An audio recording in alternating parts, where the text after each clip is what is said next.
What's going on, everybody? Welcome into the Jets Report. My name is Patrick Siepman, and we got some big-time news for you Jets fans, as apparently they're closing in on a Sauce Gardner deal to make him the highest-paid cornerback in the NFL. So we get you guys info there, and then also later, could the Jets be cutting wide receiver Malachi Corley?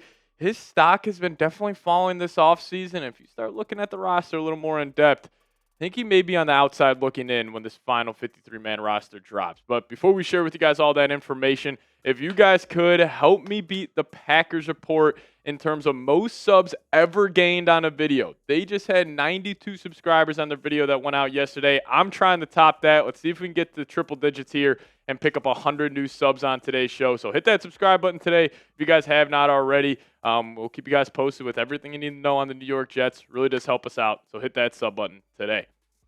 All right, so the People's Insider is what we'll call him here.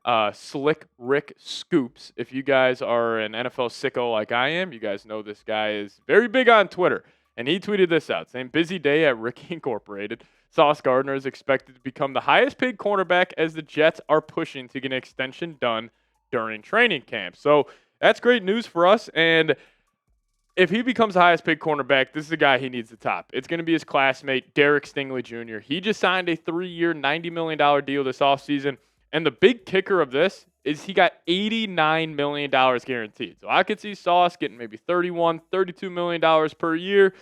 Is he worth that? I think he is. And we'll give you guys more information on that here in a second. But you may be saying, who the hell is Slick Rick Scoops? This guy's got a dog as his profile pic on Twitter. Are we trusting this guy? I think I am. I will trust Slick Rick Scoops on this one because he has came out with a lot of major NFL news before other insiders.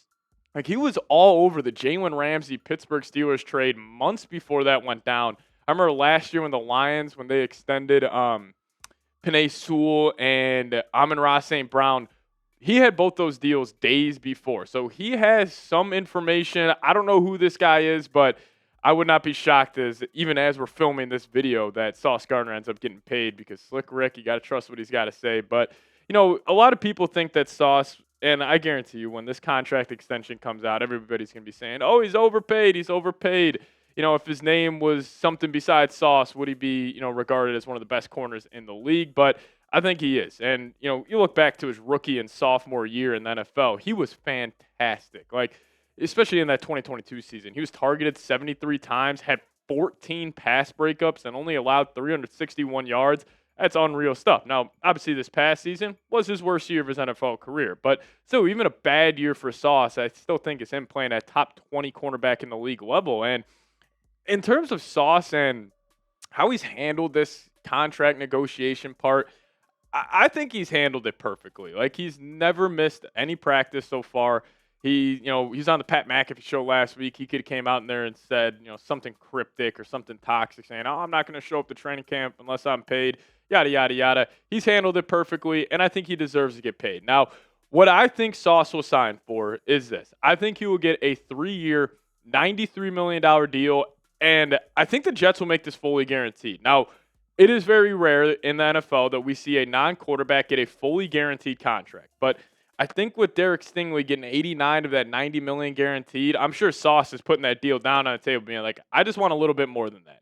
He probably feels like he is still the best cornerback in the league, and if I was him, I would think I am too. I think he's top 3 undisputed right now, and at the end of this season, I think he will be the best corner in the league undisputed, but I think he's going to get 3 for 93 fully guaranteed. But, the question becomes, will Garrett Wilson also be extended before the start of the season? I don't think the Jets should extend, just one of them before the year. I think it should either be both of them or neither of them. But I would anticipate that Garrett Wilson's deal does get done as well. He'll probably get around $33 million per year as well. He probably just wants a little more, or maybe he'll just take the exact A.J. Brown contract. But we'll wait and see it happens. But you guys make the call for me. Predict it. Will the Jets extend both Sauce Gardner and Garrett Wilson before the start of the season?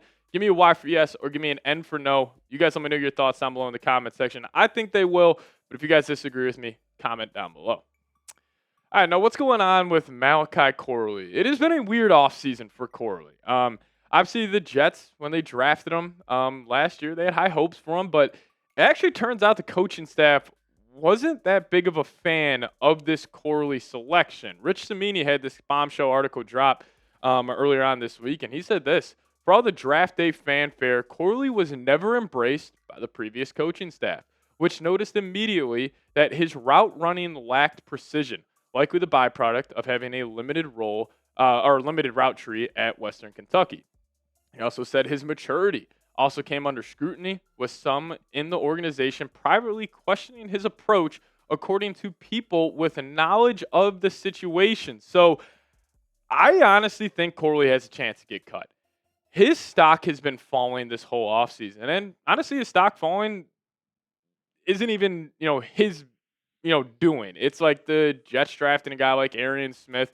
You bring in, Josh Reynolds, Tyler Johnson. You bring in these other guys where it's going to maybe be tough for them to make the roster. And, plus if the coaching staff, I understand that was a previous regime, but this new coaching staff, they have no ties to Corley.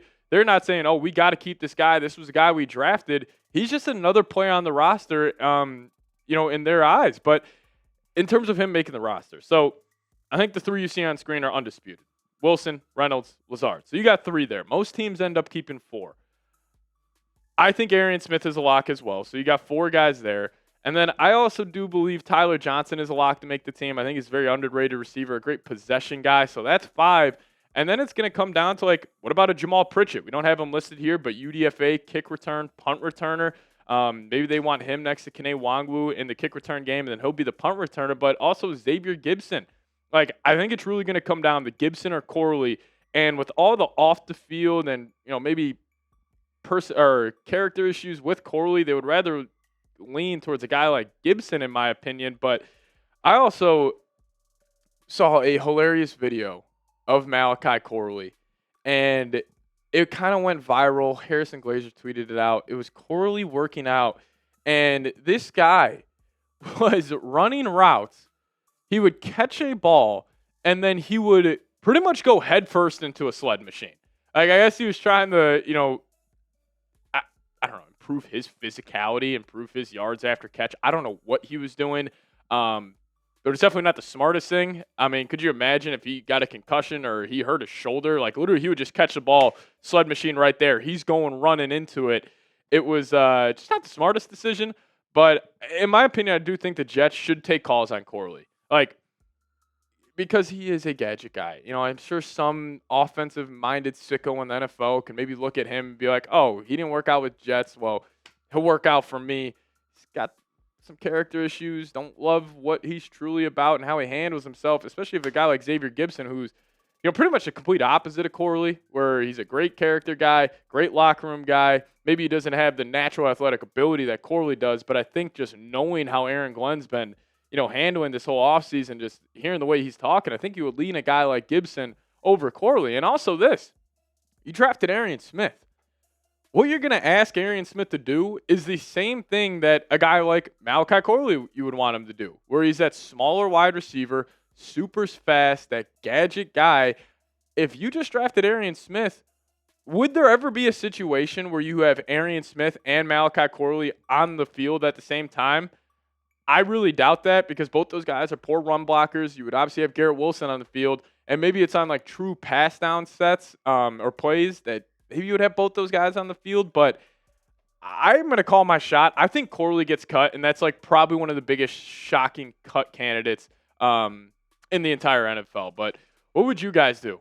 Would you keep him on the team? Give me a K for keep. Or if you would cut him, give me a C for cut. You guys let me know your thoughts on what you would do with Malachi Corley. But appreciate all of you guys watching today's show.